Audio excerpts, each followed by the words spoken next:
So Strop, where'd you get this one from? So this was a gift to me from Lynn Abrams. In case you guys don't know Lynn Abrams, he's quite a big name out there in the straight razor shaving world. We started about the same time. Okay, very cool. And this is his. It's got his logo on there. The straight razor designs. There you go. And it's a good strop. It's 3 inches wide, which is what most razors are. Yeah, so that's really nice. About a 3-inch wide strop because the blade fits right across the strop. And you just. So one thing I'm immediately noticing is look at this.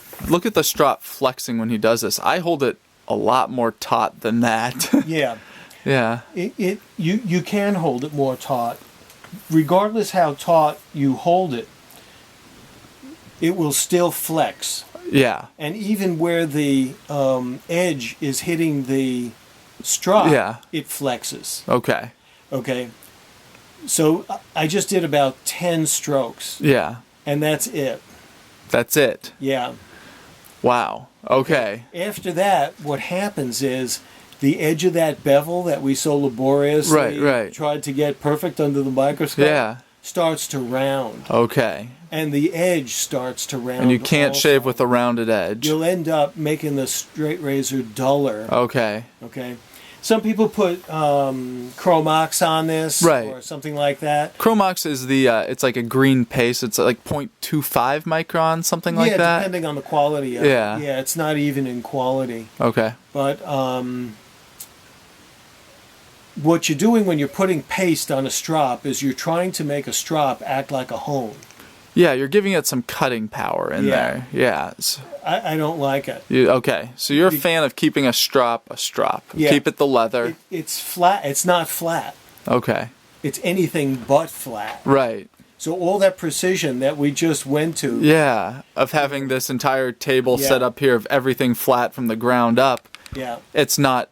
You don't have that in a strop. Detracting from that. Yeah. You're pulling the edge back. Got it. Now there are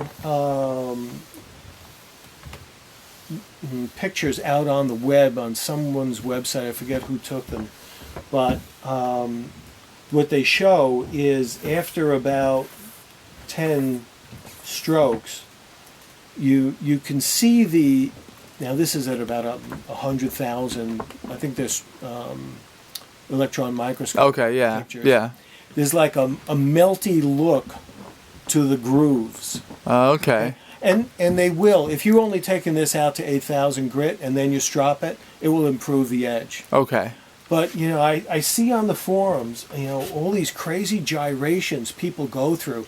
I did, 100 on the cloth side, and then I went to this, and I did, 50 on this, and then I went to a Chromox one, and it's like, no, you'll find you're probably degrading your edge by doing all that. Okay. A strop is not a hone. It's not a replacement for a hone. And as much as this is a science, and you can see that from the honing process, there's also a huge art side to it. Just, feedback, see what you're doing, see the implications, and seeing if it's, just years of experience, perfecting it and doing stuff. And I'm very much at the beginner stage of this all, but I'm learning. Yeah, and I'm learning too. Yeah, and we all should be learning, constantly, always, trying to improve your process. Because if you're staying stagnant, you're going to fall behind. Yeah. Yeah. So I put a lot of this stuff on the blog. Okay, yeah, which I checked out before. It's really nice. There's a lot of good stuff on there, good information. One more quick question about stropping. Do you strop before every shave or after every shave? Well, I take my razor out to 30,000 grit. Okay. When you saw my process, I don't strop. You don't strop. Okay. Which is very counterintuitive to what everybody else does out there. Try it. See how it works out for you. So how often do you bring your razor down here to the 30K Stone? After every shave? No, I'm not that disciplined. Okay.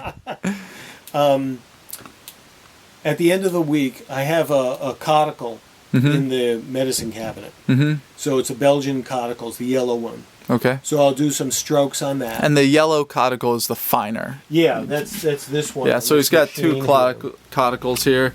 You can see this is the blue over here, which is a more 4,000, coarse, yeah. about 4,000, and this is the yellow Kottakkal. Yeah, it's the 8,000. Okay. And these are the select grade Kottakkals, the only grade I carry. Okay.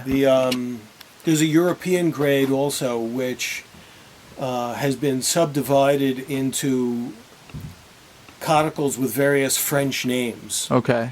And that's for the American market. Got it. On the Belgian website, you don't see those names. Yeah, yeah. Okay, so, and I don't like most of those various grades of stones. The select grade is what I like. Got it. So, after your shaves at the end of the week, so you shave every day? So you shave? No, I don't shave every day. I'm too busy. Yeah. Okay. So couple shaves a week. Yeah, a couple shaves a week. Okay, and then at the end, between shaves, there you just clean off the blade, oil it, and put it away. Oh yeah. Okay. Yeah. So there's one of these perfect edge oilers. Yeah. In my cabinet. With the camellia oil. Yeah, with the camellia oil. I put it on that. Okay. Lay it down open to let it air out. At the pivot. Let it dry. Let it dry. Okay. And then at the end of the week, shave. Okay. Yeah, at the end of the week, I give it a few strokes on the Kottakkal. Okay. And that's that. And then how often do you have to bring that razor down here and, Not very often. My philosophy is keep them sharp. Don't let them get dull and then sharpen them. Don't get to the point where you have to reset the bevel, do that whole thing. Exactly. Yeah. And you have to go back to 1,000, 4, 8, 16, 30. Just keep it on the Kottakkal, a few licks every week, and you're fine. I mean, look at my... Yeah, he's got a great shave, I will say here. Yeah, it's pristine. Yeah, and no irritation. Yeah, and the other thing about it is I don't really like shaving soap very much. Oh, no? No. And here's the reason. When you're putting soap on your face and leaving it there, it takes out the natural oils in your skin. Yeah, so soap is naturally, it dissolves oils, and that's why it's used, that's why it's great. You have oil on your hands after working all day, something, it dissolves oils, it makes them water soluble, or at least able to be removed with water. Yeah. So that's what soaps do. Soap has lye in it. Yep. So the pH is... It's very 9, alkaline. 10, yeah. You're very alkaline. And our body's pH is about 7.35 to 7.45. Like seawater. Yeah, exactly. It's very close to neutral, slightly alkaline, but not near soap. Yeah. So you don't like adding that to your skin. No, I don't like doing that to my skin. And instead, I will often use something like a Lush product. Oh, okay. Lush is a store. They make soap and body products, right? All vegan stuff, all natural. And it's a black tub, and it's called Prince. It's formulated especially for straight razor shaving. I don't carry it on my website, so I'm giving them a plug. It's not like I'm going to make any money out of this. And their stuff is more like a lubricant than it is a soap. Does it lather up? Or it lathers. Okay. You rub it between your hands. You put it on. It lathers. You can put it in your mug. Okay. And... Yeah, whip up a nice lather with it. Your Extreme Ultra Badger. Yeah. Do you use a shaving brush? Oh yeah. Okay. I don't know that the brush actually helps because people say it makes the hair stand up. Yeah. I don't know. I believe that. Okay. I don't have any scientific data. Yeah, my biggest thing I like shaving brush. I just like to feel how it feels. Yeah, I like using it. Yeah, it's a nice tradition with shaving, and I like it just making a lather. I think that's the biggest thing in applying the lather to your face. Yeah. So you use that. Yeah. That's your okay. And then while we're talking about the shave, what shaving brush? Do you have a favorite or a go-to? It's the Ultra Badger. Okay. Okay. A specific brand? Well, I got mine from Ray when he started, what was the name of that company? His son has taken it over now. Ray unfortunately passed away. But I got mine from Ray, and I've been using it ever since. If you take care of that brush, get all the soap out of it. Yeah. Every time you're done, set it up, let it air dry. they'll last for a very long time. Okay. And then what do you use for post-shave on your face? Anything special? I've got skin products I use that are made by a facial person here in Northborough, Massachusetts. Okay. And which is where I live, you know, it's, yeah, so it's right here. Yeah, she's pretty amazing. Facial people in Russia have a medical degree. Oh, wow. Yeah, and it's not like a here. hobby. Not like a hobby, yeah. No, it's not like a technical school here. Yeah. Where after a few months you've got, right. you know. So she formulates her own products. Oh. So the first thing I use after the shaving is a toner. Okay. And that brings it's a liquid, clear liquid, and it brings the pH of the skin back to normal. Okay. Is it an alcohol-based toner? No. No. Okay. No. All right. Yeah, I don't use alcohol. Okay. Yeah. It again dissolves oils. Yeah. And makes your skin It's dry. very drying. Yeah. Okay. For sure. And then, depending on the season after that, I will use either something with an SPF in it, or if I'm like, for whatever reason, oily and getting like some acne or something. Yeah. There's a hyaluronic component to it. Okay. And it stings a little when you go on. Yeah. But, so that's an acid that just helps. It helps clean the skin and kind of has some antimicrobial properties. Yeah. Yeah. And that's important. And I go from there, and then I'm out into the world with my face. Okay, very nice. Okay, very cool. Thanks, sir. A little bit different here, and but I've tried. I've got a medicine cabinet full of soaps, so do I. Yeah. Right? I mean, it's easy to buy soap. Oh, yeah. It's not an expensive luxury. Yeah. I'm from England, all over the place. And they're milled very nicely. They're great soaps. Some of them are scented really. There's a manly scent to them. Oh, yeah. Not something that you wouldn't want to smell like. But, again, it's a soap. Cool. But I always tell everybody, find out what works for you. Yes. Like we were talking about before, stropping. You got to give yourself feedback. And if everyone else in the world's doing it one way and it doesn't work for you, do it what works for you. Do what works for you. Yeah. And the only valid test for the edge is how it works on your face. Exactly. Yeah. If you're not getting a great shave with a perfect edge, then, modify. Figure out what's going to work for you. What's going to work for you.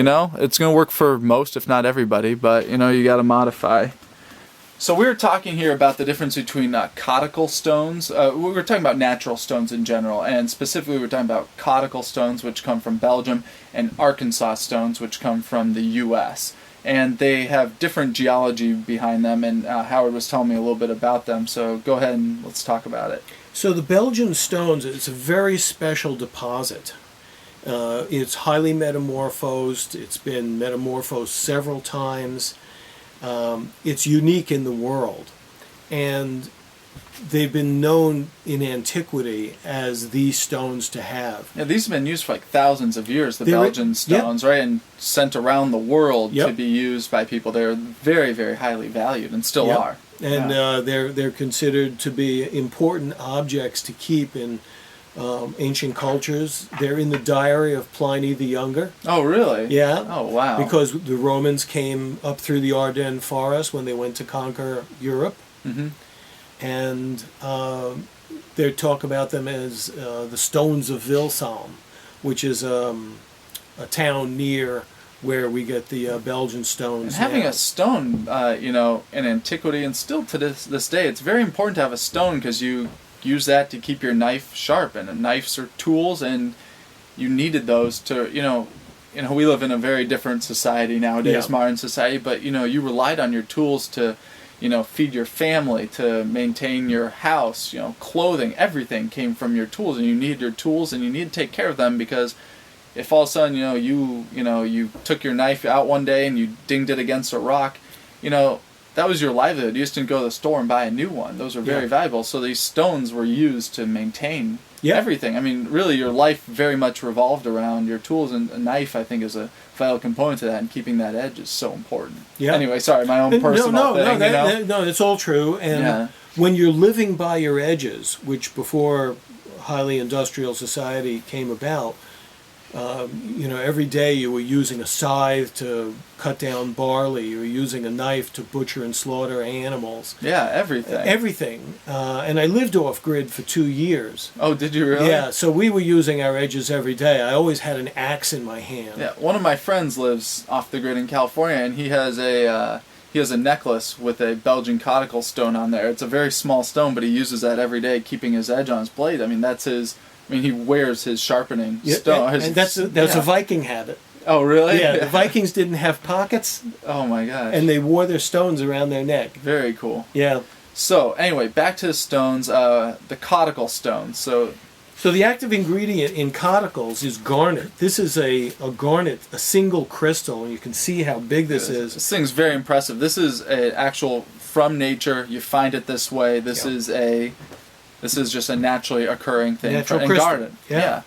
It's for those inclined, it's a rhombic dodecahedron.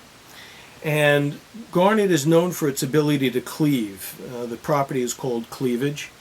And every mineral cleaves differently. Garnet, when it's in the stone, are arranged randomly in the Belgian stones. But if a point is sticking up and the steel comes across, it'll clip off a very tiny particle. That's what makes the slurry. And the garnet, I believe, is hardness 7. It's harder than any steel. It can hone any steel. Okay. And it's that slurry which is what is abrading and sharpening the edge of the razor. Okay. And there are people who use Belgian Kottakkals with just water and not a slurry, and they have different results that they get with them. Just see what works best with the steel you have. So your Kottakkals here are sitting with a slurry on there, which is the. So do you put water on these first? Yeah. Okay. Yeah. So it's I water. always keep this right here and just water them up. So then, as you use it, it's the steel's coming off as you are honing your edge, and so it creates in here a slurry with the steel and with the and with the garnets. With the garnet, as you cleave off, some of these tips. And the phyllite, Phyllite. The phyllite is a metamorphosed mud. That's what's holding the garnet in this matrix here. Yeah. Okay. Okay. And the reason the crystals are smaller in the Kottakkal is when they were melting in the metamorphosis process, they cooled quickly. Okay. So the quicker a melt cools, the tinier the crystals are. Oh, okay. The Belgian blue, the crystals are bigger. So there's a slower cooling process. Right. Yeah. So now we're back to this, which is quartz. This is a single quartz crystal from Arkansas. And this is the active element in the Arkansas stones. Yep, this is what the American stone has. And they're a harder stone than the Kottakkal. Okay. And the matrix holds this edge firmly. Okay. So they don't cleave, they don't break off. And what you're doing is you're abrading the steel against this edge. Okay. And it's a very different abrasion process. Okay. The Belgians actually consider the Arkansas stones to be a rude and primitive stone. I'm sure. And the stones have very different look to them. He showed me some earlier. The as you saw here, the Kottakkals, the one is yellow and the blue, and they're very solid looking. But the Arkansas stones are slightly translucent. They let a little bit of light through them. Yeah, the higher grades do. The white, even the black Arkansas. If you hold it up to a light, you can see a glow through it. Yeah, there's a little bit there. And the softer ones, the Washita stones, you can't see through. Okay. And those are lower grits. Got it. Got it. Very cool. But that's the difference between a Belgian and an Arkansas, in case anybody was wondering. Yeah. Keeping people up at night. Yeah.